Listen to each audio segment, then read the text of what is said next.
बिस्मिल्लाहिर्रहमानिर्रहीम। मैं हूं रज़ा सद्दीकी और आपको अदबिस्तान के प्रोग्राम रज़ा सद्दीकी शो में खुशामदीद कहता हूं।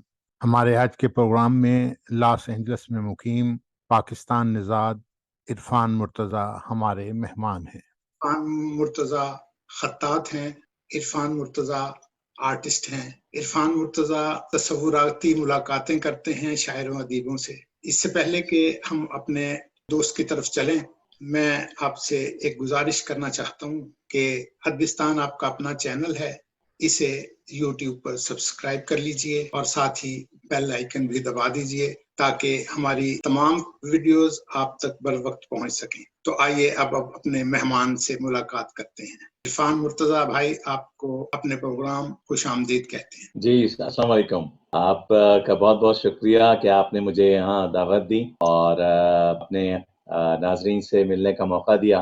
मेरे लिए बहुत इज्जत अफजाई। मोहब्बत जिस जगह लिखी हुई है, मैं उसको वहाँ लिखने लगा हूँ। मोहब्बत जिस जगह लिखी हुई है, मैं अब तुमको वहाँ लिखने लगा हूँ। मोहब्बत एक ऐसा जज्बा और गैर मरई एहसास है जिसे लफ्जों में लिखना, लफ्जों में ढालना, तख्लीकी लम्स के साथ उसको मुनकशिफ करना खासा मुश्किल काम है। कैसे कर लेते हैं आप ये? कैसे कर लेते हैं? अभी एक इंटरव्यू के दौरान बात हुई थी तो उसमें एक शेर मैंने कोट किया था अपना कि तुम अपनी जात में नशा न ढूंढ पाओगे तुम्हारे खून में जब तक शराब जिंदा है। और मकसद ये कि आपके अपने अंदर इतना नशा होना चाहिए आपकी अपनी जात में कि अल्फाज खुद ब खुद जुड़ते चले जाएं। जो भी ख्याल, जो भी आपके जहन में इस्तेआरे हैं वो आपस में एक तरतीब से। जहाँ तक ताल्लुक है मोहब्बत पे लिखने का, एक्चुअली जो मेरी किताब है चंदा और किताब धनक के रंग और तुम, तो दोनों किताबें नज़मों की किताबें हैं और दोनों का मजमून भी एक ही है और एक समझ लें कि हिस्सा वल हिस्सा दोम है दो। तो इतना कुछ इस पे लिखा है और यह है कि अमूमन ये होता है कि एक जुमला या कोई सोच या कोई बात लेके और फिर उसमें मैं एक नज्म स्टार्ट कर देता हूँ और वो खुद बनती चली जाती है। अच्छा, ये जो आप आपने कहा कि नज़म और गजल आप दोनों लिखते हैं, लेकिन जी जी। आपकी प्रेफरेंस जो है वो नज़म है।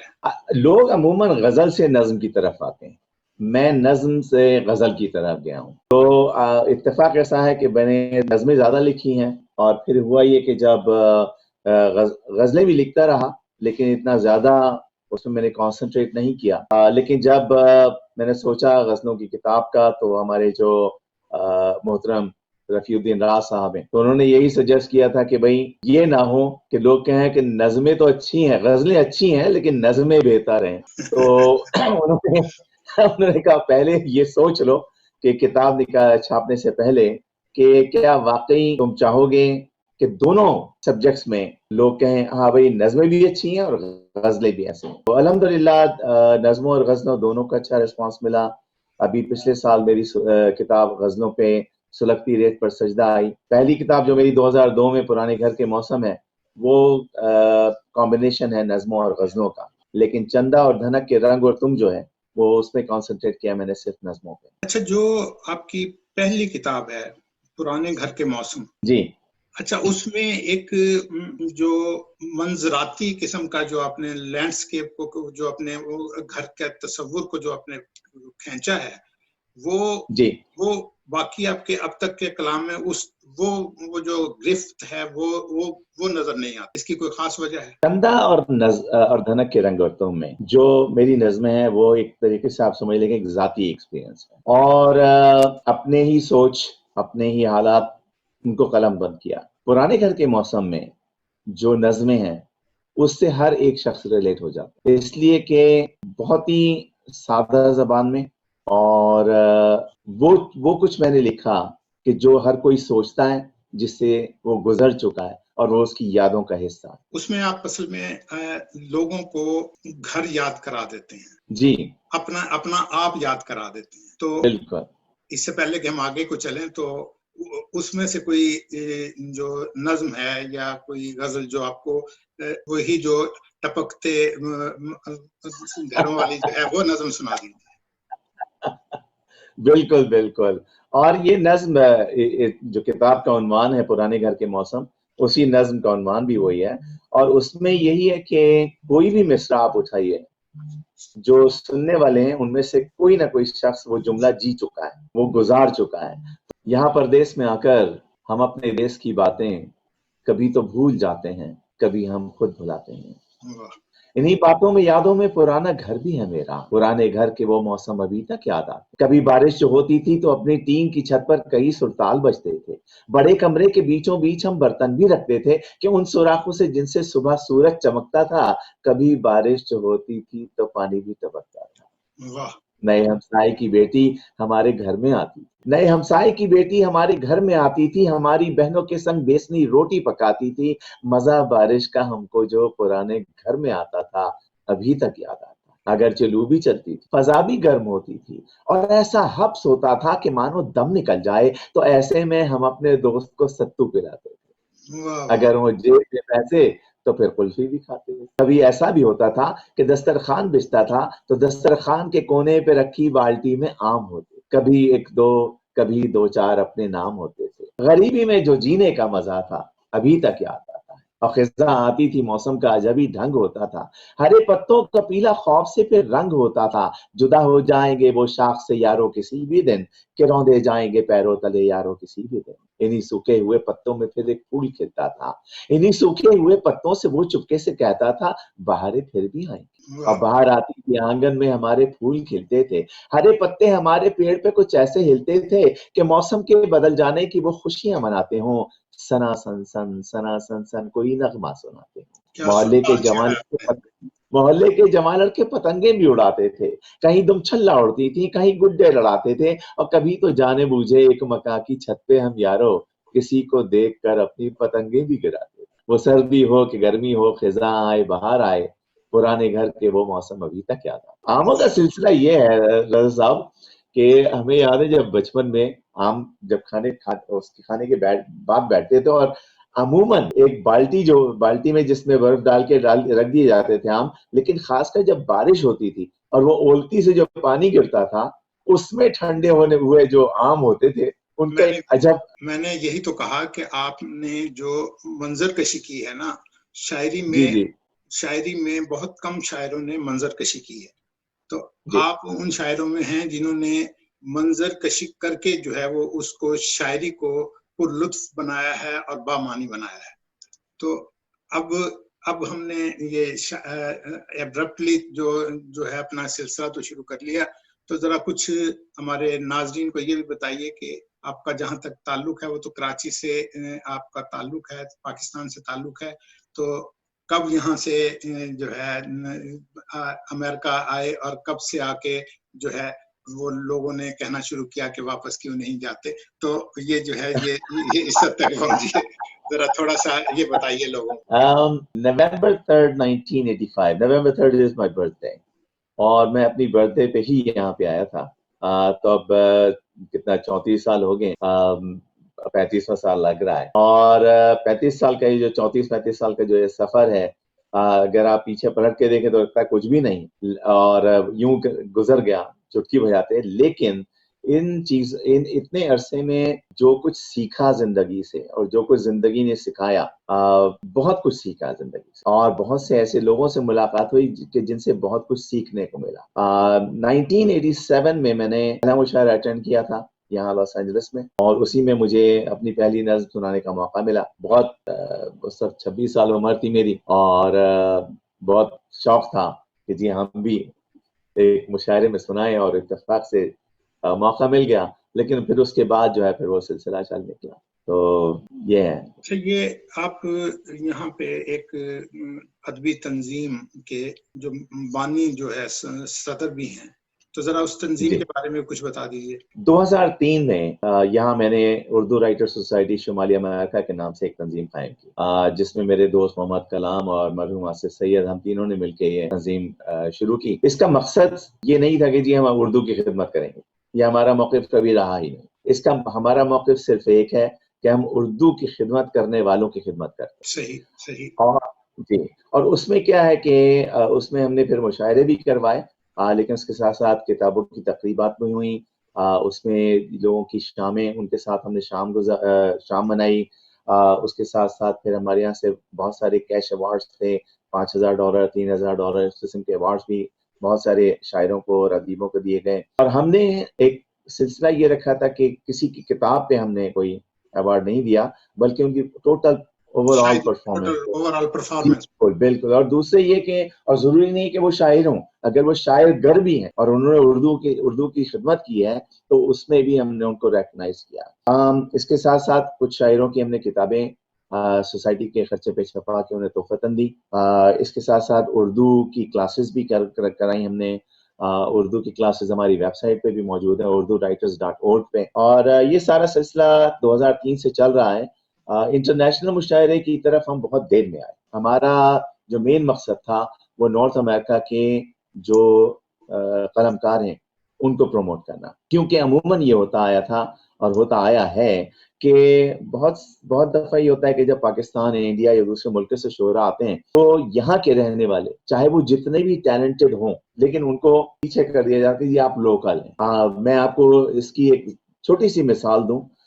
एक मुशायरे में मेरा जाना हुआ और जहाँ हमारे एक बहुत बुजुर्ग शायर, उस्ताद शायर, वो उस शहर के हैं और उन्हें मुझसे पहले पढ़वाया गया। तो मैंने उस पर काफी बहस भी की कि ये मुमकिन नहीं है, लेकिन उन्होंने कहा नहीं जी आप हमारा सिलसिला चलने दें। तो उस पर फिर मैंने ये कहा था, जब मैं उनके बाद आया तो मैंने कहा जी क्योंकि मेरे बुजुर्ग मुझसे पहले पढ़ चुके हैं तो मैं यहाँ से मुशायरे का दूसरा दौर स्टार्ट करता हूँ, मैं दूसरे दौर का पहला शायर हूँ। तो कहने का मकसद ये कि इन लोगों को उनके टैलेंट को जो इज्जत देनी चाहिए वो सिर्फ इस वजह से पीछे कर दी जाए कि वो सिर्फ लोकल हैं, तो ये बात मुनासिब नहीं थी। इसलिए फिर हमने ये सोसाइटी स्टार्ट की और अल्हम्दुलिल्लाह बहुत सारे नॉर्थ अमेरिका के राइटर्स को हम सामने लाए। आप ये बताइए कि आपके नजदीक शायर की जिम्मेदारी क्या है? आप शायर की जिम्मेदारी क्या? अभी शमसुर रहमान फारूकी का इंटरव्यू देख रहा था मैं, उन्होंने एक बड़ी अच्छी बात कही कि शायर, वो फलसफे की बात हो रही थी कि इकबाल की शायरी में जो फलसफा है, खुदी है, गालिब क्या कह रहा है, तो उन्होंने एक चीज बहुत अच्छी कही और बड़ी सादा। मैं बहुत सादा किस्म का इंसान हूँ,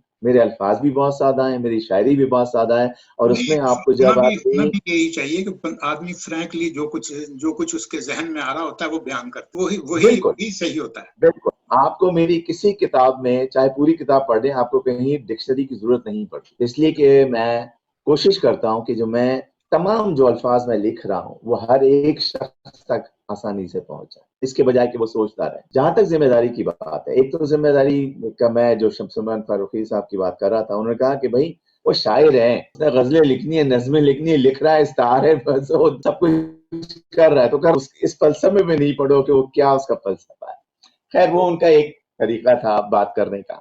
लेकिन शायर की जिम्मेदारी मेरा सिर्फ यह है कि जिस तरह मैंने अपनी जाती जिंदगी को कलमबंद किया है वो मेरा अपना काम है, वो मेरा अपने लिए है। नॉस्टैल्जिया से रिलेटेड जो भी मैंने लिखा है उसमें भी मेरा जाती मफाद शामिल है, क्योंकि उसमें मेरी अपनी यादें हैं और मैं वो जिंदगी खुद भी जीना चाहता हूँ, क्योंकि जो लम्हात हम गुजार चुके हैं वो हम कहीं भी बैठ के दोबारा उसी तरीके से उसको एंजॉय कर सकते हैं, क्योंकि वो हमारे जहन में महफूज हो चुके, बिल्कुल नक्श हो जाता है और आप उसको खुरच के भी नहीं फेंक सकते जहन से। तो क्योंकि होता यही है ना कि जितना आप चाहते हैं कि किसी चीज को भुलाएं वो इतनी ही ज्यादा आपको याद आती है।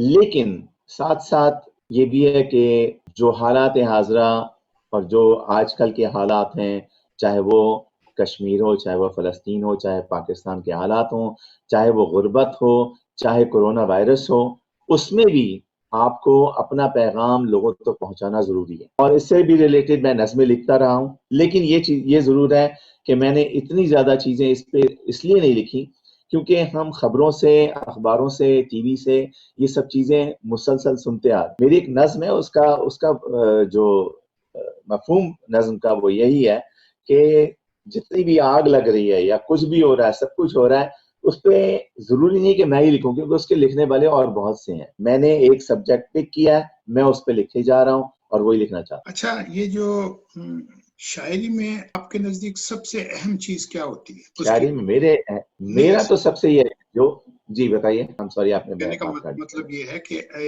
जो शायरी आपके यहाँ, तो आपको तो आपकी अपनी शायरी के बारे में तो मौजूद पता ही है, मैं पूछना ये चाह रहा हूँ कि आप क्या समझते हैं कि शायरी में सबसे अहम चीज क्या होती है, और इसमें ऐसे कौन से लवाजमात हैं जो एक शायरी को रिच शायरी, बड़ी शायरी बनाते हैं? देखें, कोई भी शेर, कोई भी नज्म, कोई गजल हर शख्स के लिए अच्छी नहीं हो सकती, हर शख्स के लिए बड़ी नहीं हो सकती। डिपेंड करता है कि किस लफ्ज ने, किस शेर ने, किस नज्म ने, किस गजल ने आपके दिल को तार को छोड़ा है, छेड़ा है। और वो चाहे एक आमियाना शेर भी हो, अगर वो आपके दिल को लग जाता है तो वो बड़ा शेर आपके लिए बन जाता है। क्योंकि शेर कोई भी हो, गजल कोई भी हो, नज्म कोई भी चीज हो, शायर जिस मूड में या जिस नजरिए से वो लिखता है, पढ़ने वाला या सुनने वाला उसको अपने नजरिए से पढ़ता है। और यही वजह है कि अगर आप एक शेर 10 लोगों को दें तो वो तशरीह करने बैठेंगे, तो जैसे कि हमें 20 नंबर मिला करते थे शेर की तशरीह करने के लिए, बल्कि मैंने तो एक जगह लिखा कि जिस शेर की तशरीह इतनी तवील करना पड़े उस शेर को शामिल किताब ही ना करे इंसान। या या फिर ये है कि वो शायर बहुत मसरूफ हो जाएगा, जिसने भी उसकी किताब ली वो उसको एक्सप्लेन करना शुरू कर देगा। तो सिर्फ ये है कि ज्यादा आसानी से अपना मौक़िफ़ बयान कर दें और जो कहना चाह रहे हैं वो दूसरे तक पहुंच जाए। अच्छा, ये बताइए कि ये जो जदीद उर्दू नज्म है, क्या इसने, जैसा कि अभी आपका जिक्र कर रहे थे, तो क्या इसने अपने अहद के सियासी, समाजी और इक़्तिसादी जो मामलात हैं उनको खुद में समोया? एक हद तक, और बहुत से शोरा ने उस सब्जेक्ट को अपना ही सब्जेक्ट बना लिया है और वो कर रहे हैं, काम कर रहे हैं और काम हो रहा है। अच्छा, गजल और जो जदीद गजल है, इसके बारे में कुछ फरमाइए। देखें रजा साहब, अगर आपने मुझे 30 साल पहले देखा होता तो मैं बहुत मुख्तलिफ था। सही, ठीक है ना। हर चीज वक्त के साथ साथ बदलती जा रही है और बदलनी चाहिए। अगर हम एक ही जगह, क्योंकि रिवायत अच्छी चीज है और रिवायत से जुड़ा रहना चाहिए, लेकिन रिवायत के साथ साथ जो हमारे अतराफ में होता आ रहा है, जो जो चीजें बदलती जा रही हैं, उसको भी हमने अपने अंदर समोना है ना।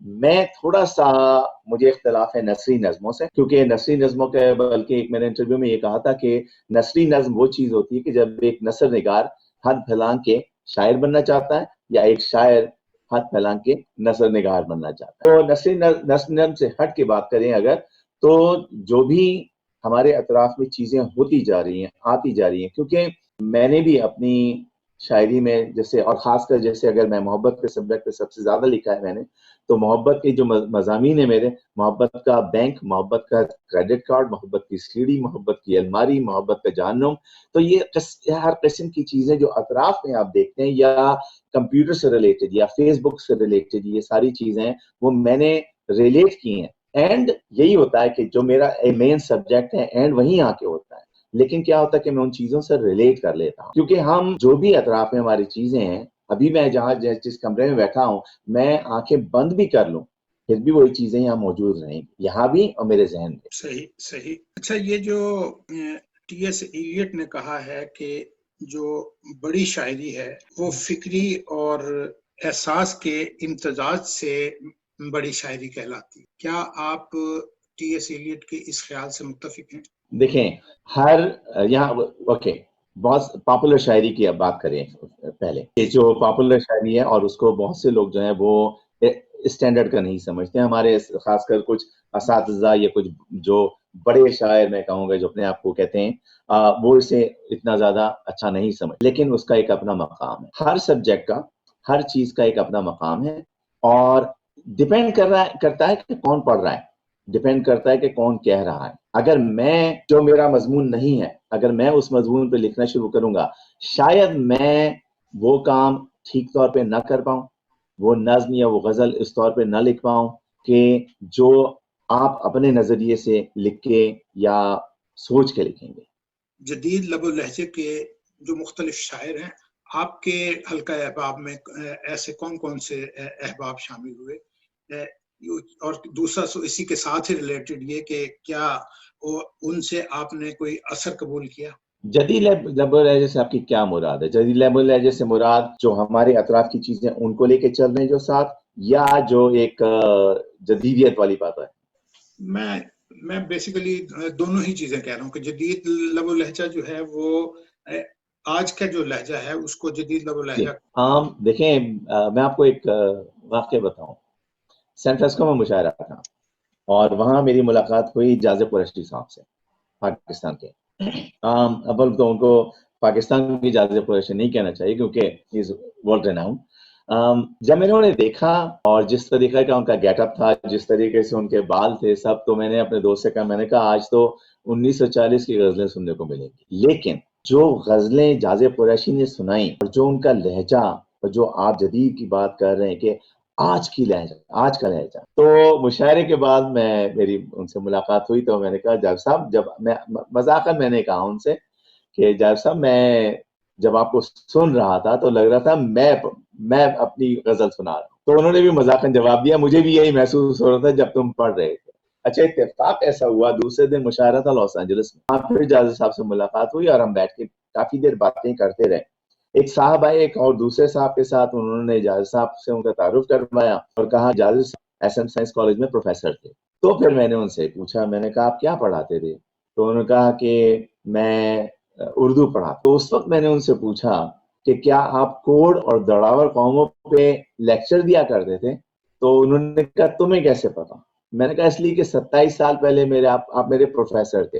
तो लेकिन आप ये देखें कि उस जमाने का टीचर, उस जमाने के उस्ताद, और आज वो जो गजल सुना रहे हैं। अच्छा, हमारे यहाँ जैसे लॉस एंजलिस में वसीउर हसन नक्काश यंग शायर हैं, और क्या खूबसूरत गजलें वो शख्स कह रहा है, आज की गजलें। और इसी तरह यहाँ पे जो हमारी शायरा हैं आसमा निशात, उनको आप सुनिए। ये हमारे अपने लोग हैं, हमारे अतराफ के, और इनसे मैंने बहुत कुछ सीखा इन लोगों से। अच्छा, ये जो इसी से रिलेटेड की, वैसे तो मैं, आपने जो अभी जिक्र किया उनके उनके बालों को देखने के बाद तो वो तो अगर आप जॉन एलिया को देखें या सागिर सिद्दीकी को देखें तो उनका हुलिया और तरह का है, लेकिन उनकी शायरी और तरह। तो उससे तो जॉन एलिया की बहुत सी शायरी वैसी है जैसे वो लगते थे। अच्छा। ये मैं रिस्पेक्ट के साथ कह रहा हूँ। सागर सिद्दीकी का जहां तक ताल्लुक है, उनके अशार कि वो गुर सिखा देंगे बादशाही के, हम फकीरों से दोस्ती कर लो। उन्होंने तो बेचारों ने बहुत से लोगों को शायर बना दिया। बिल्कुल बिल्कुल, सही कह रहे हैं आप।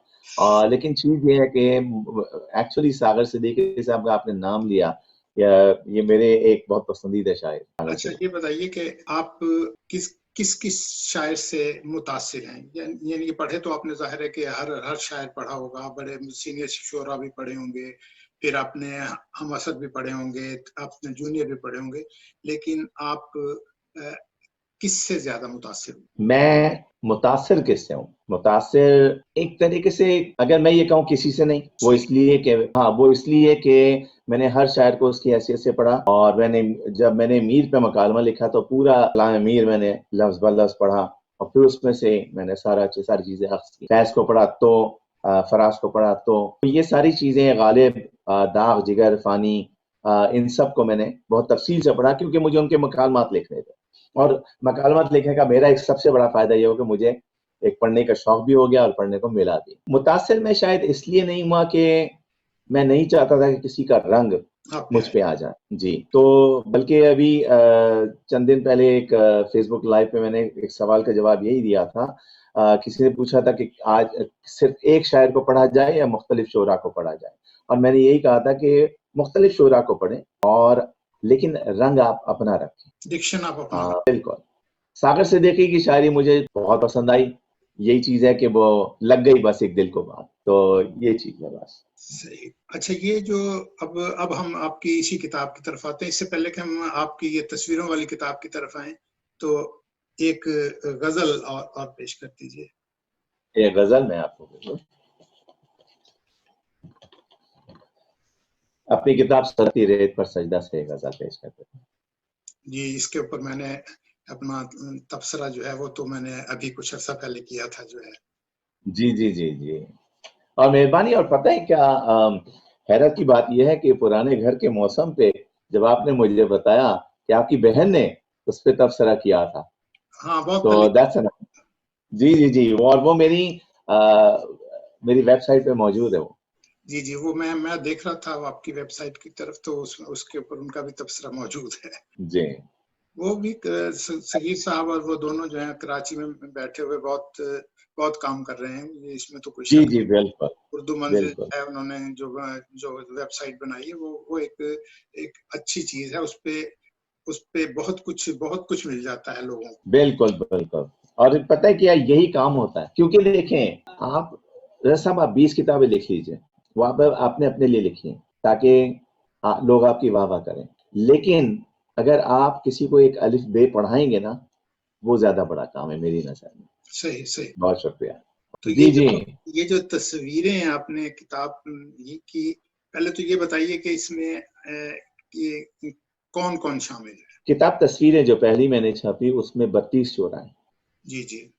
इसमें गालिब, दाग, जिगर, फानी, इसमें इब्न इंशा भी हैं, हिमायत अली शायर हैं, अहमद इस्लाम अमजद हैं, जाज़िब कुरैशी हैं, खालिद ख्वाजा हैं, आरिफ इमाम हैं, मोना शहाब हैं, हामिद अमरोही साहब हैं शिकागो से, हसन चिश्ती हैं शिकागो से, इसमें फैज़ साहब हैं, इसमें सागर सागर सिद्दीकी हैं, इसमें अहमद अली कासमी भी हैं, और इसमें साहिद लुधियानवी हैं, और इकबाल हैं, और तो इसमें 32 शोरा हैं। तो मैं उस और तस्वीर 32 देख रहा था, उस पे जो टाइटल है उसके ऊपर आपने मजीद अमजद की भी तस्वीर दी हुई है। मजीद अमजद साहब भी जी। तो आप ये बताइए। बड़ा बड़ा मुश्किल से पढ़ा था मैंने मजीद अमजद साहब को, क्योंकि बड़े सख्त। मैं जी इसी से पूछना चाह रहा था कि और तो तसव्वुराती मुकालमा आपने कर लिए होंगे, लेकिन मजीद अमजद से मुकालमा करना, उनकी तसव्वुराती मुलाकात करना जरा खासा मुश्किल काम था, तो आप बिल्कुल। कैसे कर गए? डॉक्टर रशीद निसार साहब से मुलाकात हुई इस्लामाबाद में, बहुत अच्छे राइटर। उन्होंने एक सवाल किया मुझसे, तो इरफान साहब एक बात बताइए कि आपने इतने बड़े बड़े लोगों से बातें की लेकिन अपनी शख्सियत को नहीं बदले, ये क्या वजह है? तो मैंने कहा उसकी एक वजह, दो वजूहत। एक तो ये कि अगर मैं मीर साहब से, दाग साहब से, जिससे भी, इकबाल फैज, जितने भी बुजुर्ग हैं सारे, उनसे, उनके कदमों में बैठ के मैं अगर उनसे गुफ्तगू कर, तो मैं वो सवालात नहीं कर सकता था कि जो मैंने तस्वीरें में की, तस्वरा। क्यों? क्योंकि जब आप पढ़ते हैं तो पूरा एक शायर सामने आके खड़ा हो जाता है, उसमें सिर्फ ये नहीं है कि जी वो कब पैदा हुए कब मरे, इस किस्म की बात नहीं, बल्कि अगर मैं अपना इंट्रोडक्शन आपसे करवाता हूँ, और मेरा इंट्रोडक्शन आपसे जो हुआ वो मेरी किताब के थ्रू हुआ, वो एक इंट्रोडक्शन है, वो मैं, और यही तरीके से, इसी तरीके से फिर मैंने जो अक्स किया है शोरा को उनकी किताबों के जरिए। फिर दूसरी चीज मैंने उनसे ये कही कि बड़े लोग, बड़ा नाम या पैसा, ये जो भी, हमारी नजर में क्या होता है कि जब हम यहाँ पे आके रहते हैं ना, और येलो पेजेस हमारा तकिया बने हुए होती है और कारपेट हमारा बिस्तर होता है, और हम 24 घंटे यहाँ काम कर रहे होते हैं अमेरिका में रह के, तो नाम, पैसा, ओहदे, ये सब बेमानी हो जाते हैं। आपके लिए बड़ा वो होता है कि जो आपके साथ अच्छा है, जिस तरह वो आपसे पेश आता है आप उससे उस तरह पेश आते हैं। और मजीद अमजद साहब से, खैर वो मुझे मकालमा इतना ज्यादा याद नहीं है, लेकिन यह है कि उनसे बड़ी अच्छी और बहुत तफसीली गुफ्तगू है वो। और जैसा मैंने कहा कि क्योंकि उनको पढ़ना आसान बात नहीं है, और लेकिन अल्हम्दुलिल्लाह अच्छा रहा। अच्छा, आपकी जो किताबें हैं, एक पुराने घर के मौसम, ये 2002 में शाया हुई, फिर जो जी है चंदा जो है वो 2005 में छपी, फिर जी, 5 में ही आपने ये वाली तस्वीरें जो हैं ये भी 2005 में ही दी, एक साथ आई थी। ये दोनों इकट्ठी आई। फिर उसके बाद धनक के रंग और तुम जो है वो 2007 में आपने शाया की। जी। लेकिन उसके बाद जो है ये 12 साल का वक्फा क्यों है? सुलगती रेत के 12 साल का वक्फे का सिलसिला वही है जैसे मैंने आपको बताया, गजलों का, क्योंकि इसमें मैंने काफी बहुत अरसे काम किया। और बस ये कि कई दफा ये हुआ कि पूरा मुसवदा तैयार कर लिया, लेकिन फिर ख्याल आया, फिर उसको खोल के फिर पढ़ना शुरू किया, फिर उसमें चेंजेस शुरू की, तो इसमें काफी टाइम लगा। अभी पिछले साल कराची में इसको काफी लोगों ने अल्हम्दुलिल्लाह पसंद किया, जो भी मेरे टूटे फूटे अल्फाज हैं, उनके लिए मैं शुक्रगुजार हूँ सबका, और उस पर काफी बात भी हुई। तो बस ये कि थोड़ा टाइम ये भी था कि बाज़ औक़ात ये होता है कि बहुत से लोग कहते हैं जी इतनी किताबें आ रही हैं, इतनी किताबें आ रही हैं, तो लेकिन ये कि जब मैं लिखता बहुत ज्यादा हूँ, आजकल मेरा रुझान पेंटिंग की तरफ ज्यादा हो गया है, लेकिन फिर भी लिख रहा हूँ मैं काफी। अच्छा, ये आप खत्ताती भी कर रहे हैं, आपकी फनून, आपका चूंकि रुझान ही फनून लतीफ़ा की मुख्तलिफ सनफ़ों की तरफ है, जैसे ये उर्दू शायरी हुई, इसके बाद इसकी नसर की हुई, जैसा कि आपने ये वाली की, उसके बाद खत्ताती है, उसमें वो की तरफ है, फिर उसके बाद आपकी पेंटिंग्स हैं। मैं अभी मेरे ये जो बैकड्रॉप है इसके ऊपर मैंने अपनी आपकी ये सारी जो देखते हैं ये इस पे समोदी हैं, तो और उसकी आर्ट एग्जीबिशन भी आपकी हुई, एक दो हुई जो, तो ये स्विच ओवर क्यों हो गया? मेरी अब तक 6 एग्जीबिशंस हो चुकी हैं, अभी 7वीं मेरी जनवरी में स्केड्यूल है। धनक के रंग और तुम में मैंने लिखा था कि बहुत से लोग तितलियों से, सीपियों से, फूलों से, कलियों से और बहुत से मनाजिर से रंग लेकर किसी बेरंग तस्वीर में भर, लेकिन मैं इन सीपियों में, इन तितलियों में, इन फूलों में, इन मनाजिर में किसी के रंग भरता हूं। जब मेरा ख्याल है कि जब वो रंग बहुत ज्यादा हो गए तो शायरी से मैंने कहा चलो इस तरफ ही चलते हैं।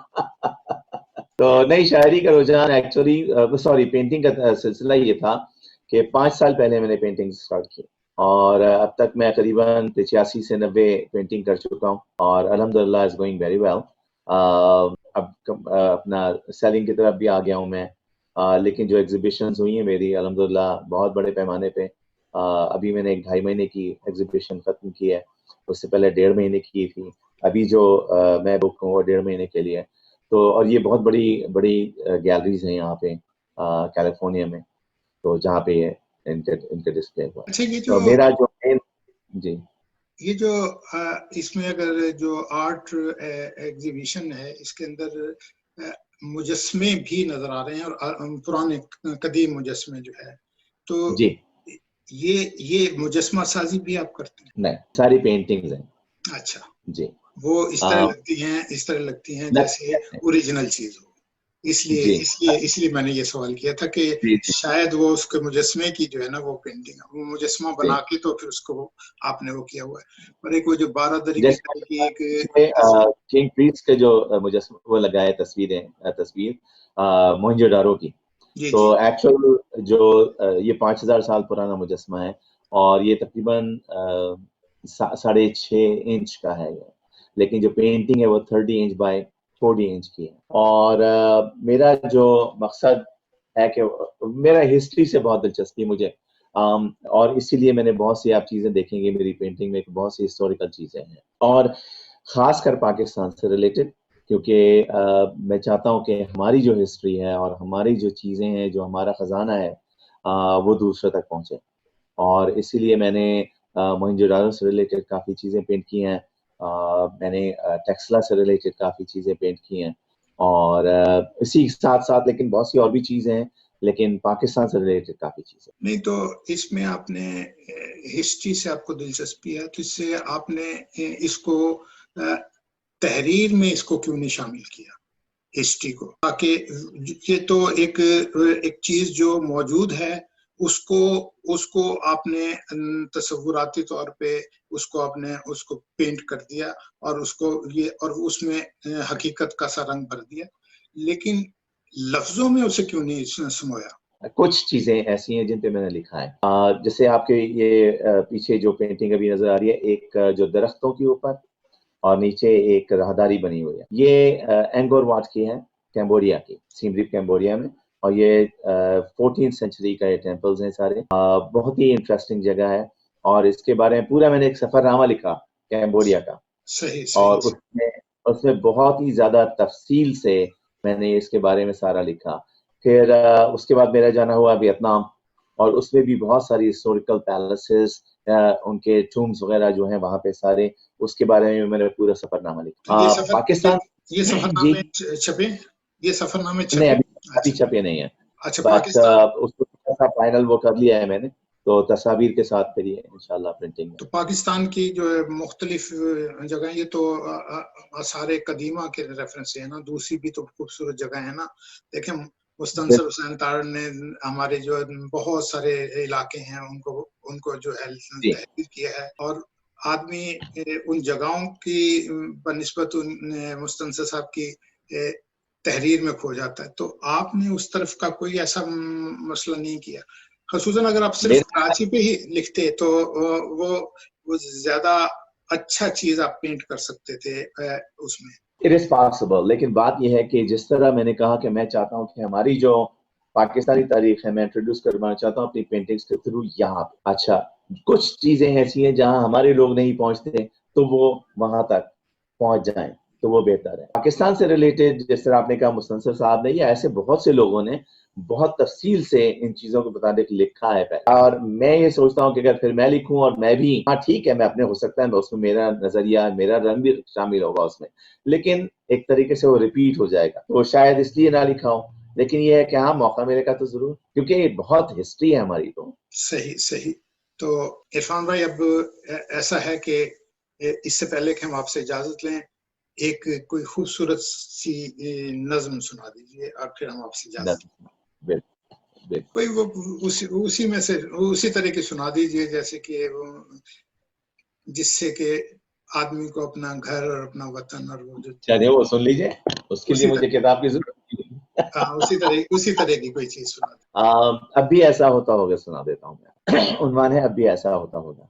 जी जी। कि तुम परदेश में रहने वालों, तुम भी तो ये सोचते होगे, देश में होता था जो कुछ, क्या अब भी ऐसा होता होगा? अब भी रोज स्कूल के बच्चे एक तराना गाते होंगे, हमदे गाई जाती होंगी, नहाते पढ़ते जाते होंगे, छुट्टी या वक्फे की घंटी जब भी बजती होगी, यारो चेहरे खिल जाते होंगे, बच्चे शोर मचाते होंगे, बस्ते अपने हाथ में लेकर भाग के बाहर आते होंगे, चूरन वाले छोले वाले ठेले लेकर आते होंगे, उन ठेलों से बच्चे अब भी आलू छोले खाते होंगे, एक पठा गुब्बारे वाला बंदूकें भी लाता होगा, हिंडोला भी आता होगा, मेला सा लग जाता होगा, अब भी ऐसा होता होगा। वाह वाह। और गली के लड़के वाले क्रिकेट बल्ला खेलते होंगे, एक किरमिच की गेंद से लोगों चौके छक्के लगते होंगे, ऊंचे घर की खिड़की यारो जब भी छन से टूटती होगी, बल्ले अपने हाथ में लेकर सब लड़के छुप जाते होंगे। ऊंचे घर वाले से लोगों, आप इसलिए हंसे कि आपने भी यही किया लगता है। ऊंचे घर वाले से लोगों लड़के अब भी जलते होंगे, ऊंचे घरवाली की जुल्फों पर वो अब भी मरते होंगे, पर्दा अब भी हिलता होगा, आंचल भी लहराता होगा, अब भी कोई दरवाजे पे चुप के आता होगा, अब भी ऐसा होता होगा। और ईद से पहले की रातों में मेहंदी अब भी लगती होगी, चूड़ी वाले अब भी आकर अपने तख्त सजाते होंगे, कुछ यारों को लाते होंगे, चूड़ी भी पहनाते होंगे, हाथ में लेकर हाथ किसी का जुमले कसते जाते होंगे। और ईद जो आती होगी यारों, कुछ मेहमान आ जाते होंगे, लोग हमारे घर पर यारों मीठा खाने आते होंगे, धोबी भी आ जाता होगा, सक्का भी आ जाता होगा, ईदी लेने वालों का एक मेला सा लग जाता होगा, अब भी ऐसा होता होगा।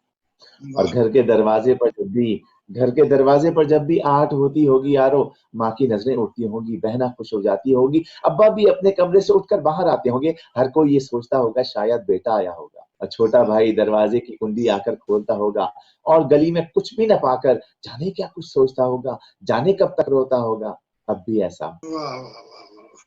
यही तो मैं कह रहा था कि मुझे आपका यही तो रंग पसंद है, जो जो आप जिस अंदाज पढ़ते हैं और जिस अंदाज में लिखना तो एक अपनी जगह पे आर्ट है, लेकिन उसको पढ़ना अपनी जगह पे एक आर्ट है। तो इरफान मुर्तजा भाई, आपने अदबिस्तान को अपना कीमती वक्त दिया, आप हमारे प्रोग्राम में तशरीफ लाए, आप हमारे प्रोग्राम में तशरीफ लाए, आपका बहुत बहुत शुक्रिया। नवाज़ है, बहुत शुक्रिया।